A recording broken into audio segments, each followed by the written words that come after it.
Hey everybody, this is Rydo, and we are back to another live stream slash recording of Hearthstone. So we've got 3 more quests to do. Starting tomorrow, if you're watching this live, the daily things, the daily rewards for the Year of the Mammoth will come into play. And so I'll be logging in every day, but I won't be live streaming every day actually, because all you need to do is just log in. Let's see, we've got 3 quests here. Play 30 Murlocs, easily done. Play 50 warrior class cards, kind of difficult. Play 20 death rattle minions, easily done. I believe 3rd Year of the Mammoth Tavern Brawl will come back next in 17 hours, so I'll get that in 3 days. I also got a Watch and Learn, which got me this card pack, so we can start by opening this. And let's see if this gives us any significant amount of anything. Probably not. Probably just 5 cards. Disenchanted to get me up to 135 dust, which is not much. So let's go ahead and start with the Murlocs. That's easy enough to do. I've decided, let's see, Murlocs. Who have the Murlocs? This one. I only have to play the Murloc cards, so I can go ahead and play ranked. We are still the Year of the Kraken until a couple more days, so not that that's going to change anything anyways, but it's an interesting thing to do. So what I decided to do is, instead of using my software OBS remote, which I usually use to record, to tell me how long I've been recording and make sure I'm actually recording, what I'm going to do instead is have the YouTube app on my phone open so I can see the chat, which is still not the greatest setup. Ideally, I want to get a second TV and have it below my first TV, which is silly, but picture out of picture basically is the setup I'm thinking. And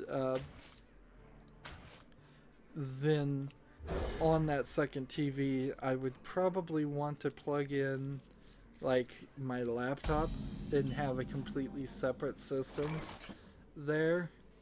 And by having a completely separate system watching the chat, then I can use the cell phone as the OBS remote feature, as I'm used to doing it. Of course, maybe I don't need the cell phone at all at that point, because I could probably just have chat on one side of the screen and the OBS remote app webpage for a Windows install would work. Let's see, charge or this or this. Let's go with charge. We may very well have gotten a Murloc thing. Now, the thing about the daily rewards is, the article I saw said there were going to be new Year of the Mammoth rewards. And I thought to myself, oh, as in they were going to get rid of the quests and change them with something different. But no, it's not that different really. It's just every day for a week or so they want you to log in and play, which kind of implies that we've hit a point where Blizzard is not getting enough. How could you say this? They don't have enough people playing Hearthstone, basically, is what I have to take from that. That they're making a big push to bring people back into it. Not like there's any major competition out there, other than the major competition that was already out there. But they are losing players, it seems. At least that's what I would assume. Can I go ahead and just end my turn here? I don't have the longest list of things as news to talk about, but then again, this may be a shorter recording session than what we had. I don't know if I should still call them recording sessions. I guess that works as a phrase. It's still true. It may be shorter than what we had last time. Last time was particularly long, and potentially could have gone even longer if I just wanted to keep on playing. Alright, so this one doesn't matter. This one doesn't matter. And I think we've got to just do it. So get rid of this character. Get rid of this character. Get rid of this character. Play this in return. Haven't been doing too much lately. I have been recording, which is good. I've been covering Broken Sword 4 after covering Broken Sword 3, which is an old point-and-click adventure game that the series is kind of interesting, considering in Broken Sword 3 they went from 2D graphics to 3D graphics, and in a weird way kind of ruined the whole point of a point-and-click adventure in doing it in the third game. And the fourth game is still 3D graphics, but it's going back to being more of a traditional point-and-click adventure game, although I'm halfway through with it, and I would say maybe close to half of the puzzles I've done so far were not the good kind of point-and-click adventure puzzles, which it's really easy to go from a good one that's funny and interesting and enjoyable to turning it into a crazy moon logic puzzle that you would have to be the creator of the game to understand their line of thinking, and there's no hint system, and there's nothing leading us to certain things. 2 or 3 times in the game already there have been tiny little single pixel items, like there was a knife on the table that I needed to find and pick up, and it really didn't say at all that that was what it was planning it wanted me to do. Deal 2 damage to all non-Morlock ones. Did I do it right? And so we need only 1 damage here. Let's go ahead and do this. Here. Here. Here. And some weirdness in the Broken Sword series, as the voice actor for the main female character got replaced seemingly every single game. And then I played the remaster of Broken Sword 1 and 2, so I don't know if they finally in the remasters got the voice actress to come back and just voice both games, or not, or if it's just a case that they had in between 1 and 2 a similarly voiced actress, and it didn't really become obvious to me that it was a different actress until the 4th game. And in fact, in the 4th game, up to a point, and it's kind of a bit of a spoiler for a very old game, 2009 I believe is when it came out, that it seems like they were going to completely replace the character with someone different, and then that was just going to be their final solution, with not having a consistent voice actor for the game.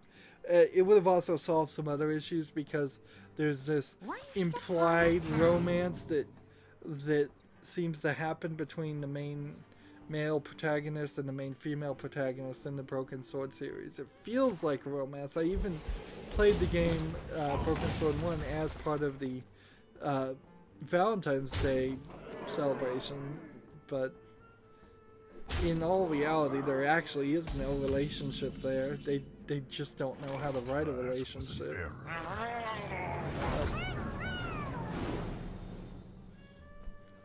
There we go.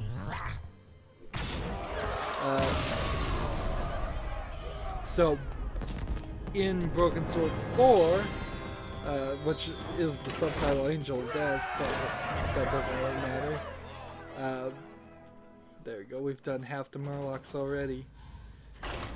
Having a new character for the main male protagonist to get together with actually seems like it might be a solution. But yeah, I don't think it's actually going to go that way. And then the weirdness is when I get back to Broken Sword 5, they go back from the 3D animation to 2D animation, which really made the game popular in the first place. Well, point-and-click adventures back in those days were always 2D animations. And frankly, they look better still.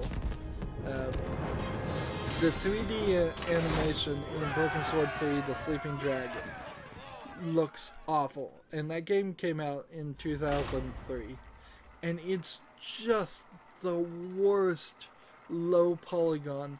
If you want to go see a picture of the original Lara Croft, that's kind of the level of it. It was a Xbox, PlayStation 2 game right when 3D was becoming very popular and getting heavily pushed by NVIDIA like it was something they could actually do.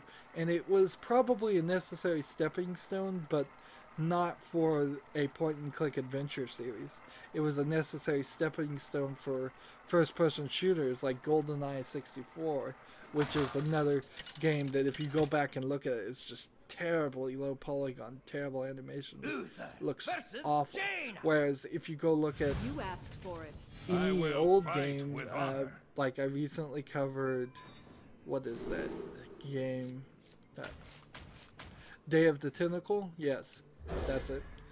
That's a very old point-and-click adventure game, and I played it in the remastered graphics and the original graphics, and in the original graphics it still looks pretty good because there's less demand, I think, mentally for a 2D cartoon. Almost any level of quality on the 2D cartoon looks human, whereas 3D graphics are just constantly having to be improved just to keep up.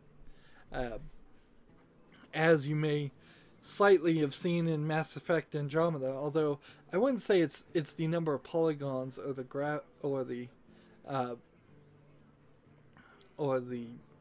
graphics processor in Mass Effect Andromeda. I would say it is the artistic style and their skill on making something look natural and real that's the problem there. So Broken Sword 4, 3 years after Broken Sword 3, the graphics look significantly better. Major improvements were made between 2003 and 2006 as far as 3D graphics. Still, the series should have always been 2D, and it still doesn't look that great. It just looks acceptable. And both games feel like Revolution Software, the maker of the game, hired out to probably some kind of Korean animators and got some animations 6 months back and then had to kind of cram the game in it. I've seen a couple of times in Broken Sword 4 where they say something in the dialogue that is completely different than what is animated and shown. Well, it seems like we might be getting a streaming advantage here. And see, this is always what I felt might be happening with people who stream on Twitch and stuff and Twitter. Well, not Twitter, but maybe someday I'll stream on Twitter. But people that stream on Twitch, I feel like their internet's probably getting slowed down a little bit, and that's what I feel like is happening here. Is I'm unintentionally potentially cheating in the game because just my internet's so slow that it's disconnecting me. But it might have nothing to do with me. We've done 2 live streams where it worked, so it might also be Blizzard's servers too. The reason I'm doing Broken Sword 4 right now when I really shouldn't be is I'm trying to find some justification here and think about it, because I'm looking towards my next batch of recordings, and one time slot needs to be Borderlands, because Borderlands is starting to make notes like it's actually going to have its sequel come out, and I'm gonna get surprised by it if I'm not careful. So I want to, at the very least, play all of the DLC for Borderlands 1. Ideally, I'd like to maybe play all of Borderlands 2 and all of Borderlands, the pre-sequel too, but that is asking a lot. Let's try this.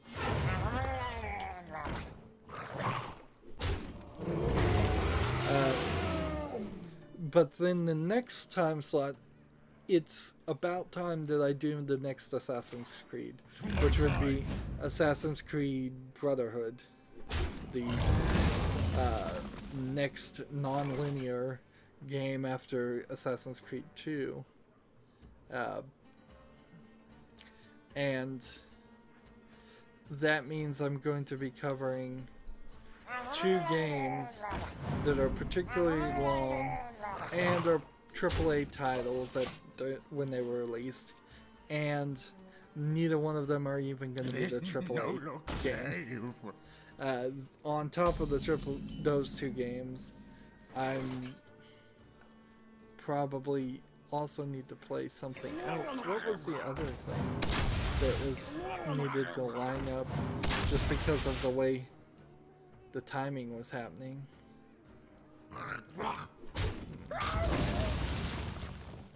Let's see, I don't remember. But there's a 3rd game. So, of all my time slots, I have the kids time slot, which is the first one that happens every weekday. Then there is supposed to be, after that, the point and click time slot, which is Broken Sword. And then there's supposed to be a puzzle game time slot, is what that time slot is usually for.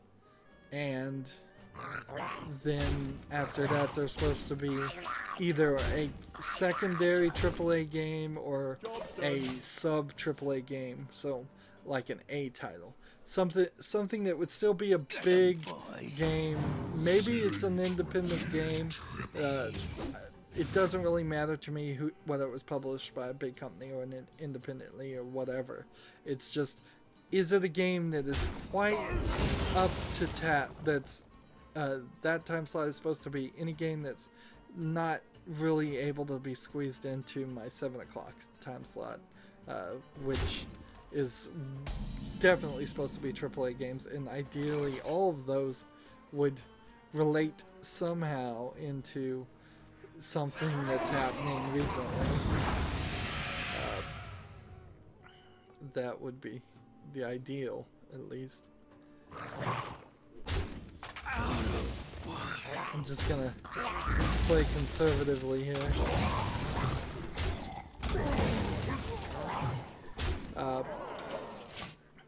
Then after the A tier or slightly less than AAA game time slot, which that time slot fluctuates a lot as far as what's being shown. I don't have enough mana. Darn it. 6 and 8. Do I want to kill this guy?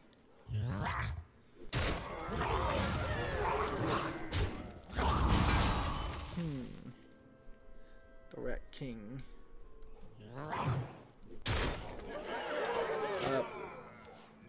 So after that time slot is my Hearthstone time slot, which never changes, so It isn't likely to change anytime soon. And then after that's what AAA time slot. And then right now we have Honey Pop still going. It's quite a long series. Honey Pop is gonna wrap up eventually, though. It's getting much more views than anything else, so the idea is still certainly there. Here's a trick. We play that to summon one of these, then we play this to refresh this, then we can play this again, and then we can play this to power them all up. Yeah, ideally, if I could find romance/sex games that I could censor with moderate amount of work, it would still be more work than covering any other game. And it didn't have a bunch of reading because it was a visual novel. That's inherently the main problem. Is Steam is full of visual novels, and I just have to constantly reject them if they don't have full voice acting. It's just not something I'm willing to do. I don't feel like that's a good way to spend my time, is to sit there and read all the dialogue out loud. I'm sure there's probably somebody out there who's a very good vocal actor or actress, and you probably would want to. You could probably get it done with more than 2 people, but if you had 2 people that could do several different voices and they all sounded pretty natural, just have a YouTube channel like that where people read out all the voice, all the texture of a visual novel. I think you'd probably find a new market there, but that's just not something I'm willing to do. That's something I'd almost certainly hire somebody else to do if I was rich enough. If my channel was so successful, I might say, you know what, let's start a different channel and cross promote it, and I'll hire this team to read out loud the things.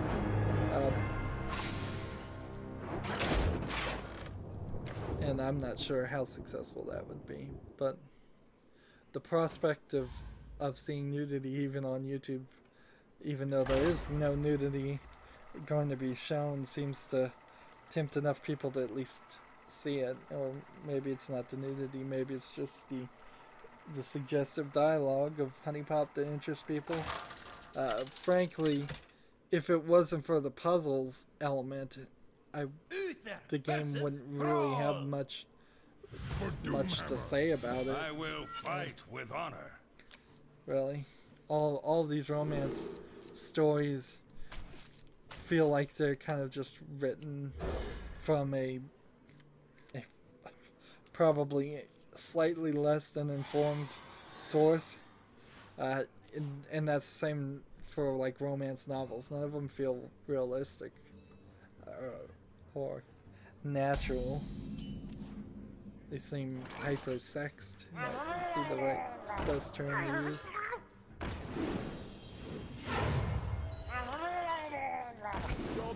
See, now that was showing my hand too early there, but whatever.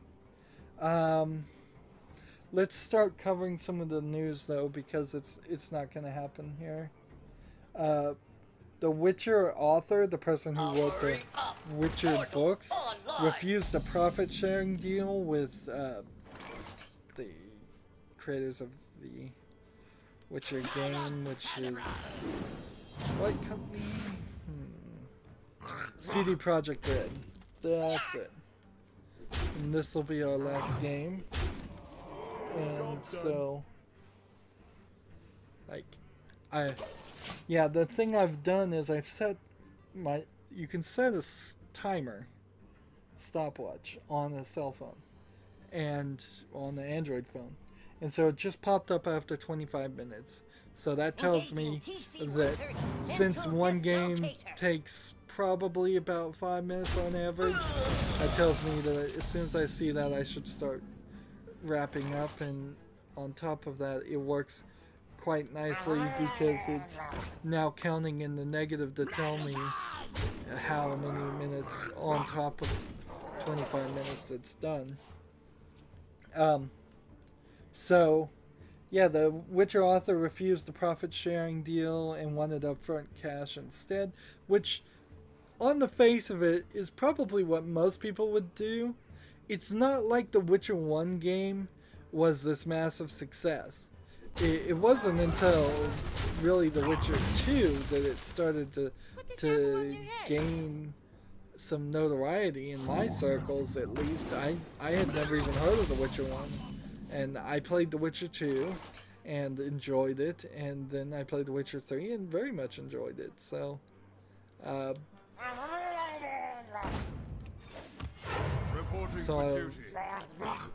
it would have probably, I did that wrong, but whatever. It would have been probably very, very dangerous for him not to take cash up front instead of taking a profit sharing deal. I probably, personally, on my own negotiation, I would have wanted a little bit of both. Let's say, how about half of what you offered up front and then a profit sharing on top of that would be a good compromise that I might offer to him. He's come back and said it was a stupid decision because, of course, now The Witcher 3 was hugely successful. But do you need a blessing? I honestly don't think it was. There was this guy who was the third co-founder of Microsoft. So you had, I believe it was Bill Gates and Steve Wozniak and I don't think Steve Jobs was in the picture yet. So Bill Gates and Steve Wozniak, I believe. But maybe Steve Jobs. I don't know. I need to go back and look up this information.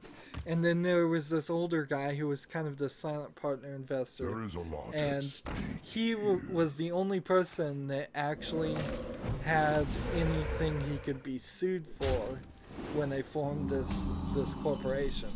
And LLCs, I don't believe, worked quite as well back then as they do now, which maybe is a miscommunication on my part because I'm not sure LLCs really work that well even now to protect and limit a individual's liability. So the way that basically what that boils down to is that this one guy who actually had a house and actually had cars, he could have been sued along with the rest of them for something. And the only person the collectors, debt collectors could come after would have been him because he actually has money. Whereas Bill Gates, Steve Wozniak, Steve Jobs, if he was there, were all just a bunch of college kids. I think Bill Gates was a college dropout and working in a garage selling computers that they were hand building. So he rather quickly decided he wanted to sell his shares of Microsoft and get out of it to protect himself. And so he sold his founding shares, which would have been worth billions and billions of dollars, at a very low price just to get out of it. And then I think he moved to a farm and just raised cows, and he's kind of cool about it, but in reality he could have been a lot richer. But I don't think he did the wrong thing there, because you just can't look into the future and see what's going to happen.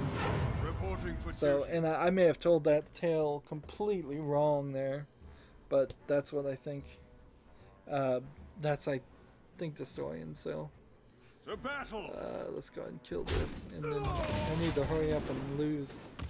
I need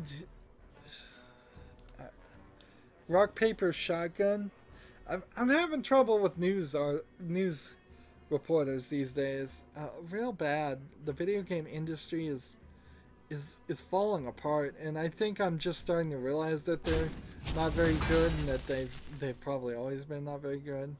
And I cannot find good sources of news reporting for anything but video games in particular.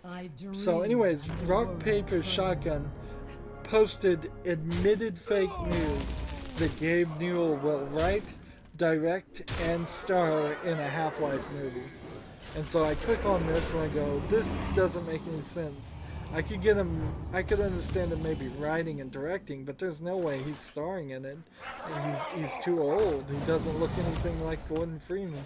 And so I click on the thing, and after an entire paragraph of just lies, they go, but none of this is real. We created it with this game called Fake News Generator, and I'm like, wow, just admitted total lies to clickbait. It's just awful. And I wish I had enough options where I could just say, well, I'll just stop following Rock Paper Shotgun because that was completely unethical and untrue and a waste of my time to trick me into reading an article about a different game. But unfortunately, I can't really do that, because unless somebody knows in the comments of a different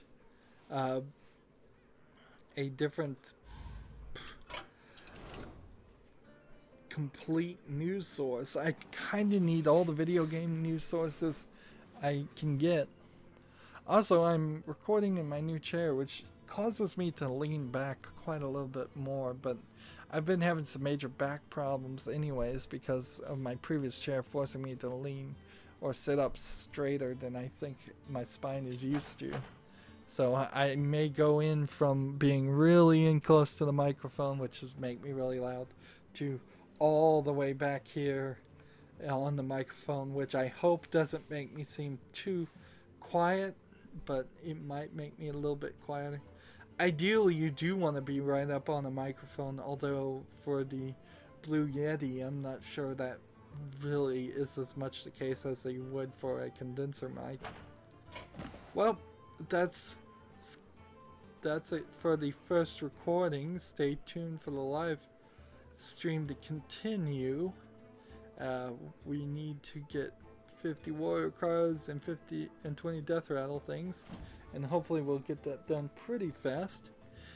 Again, stay tuned if you're watching this live. Otherwise, as always, I ask you to like, share, subscribe, comment, and watch every second of my videos. If you want to friend or follow me on basically any social media sites, there's a whole bunch of links down below. Thank you for watching. Have a good evening.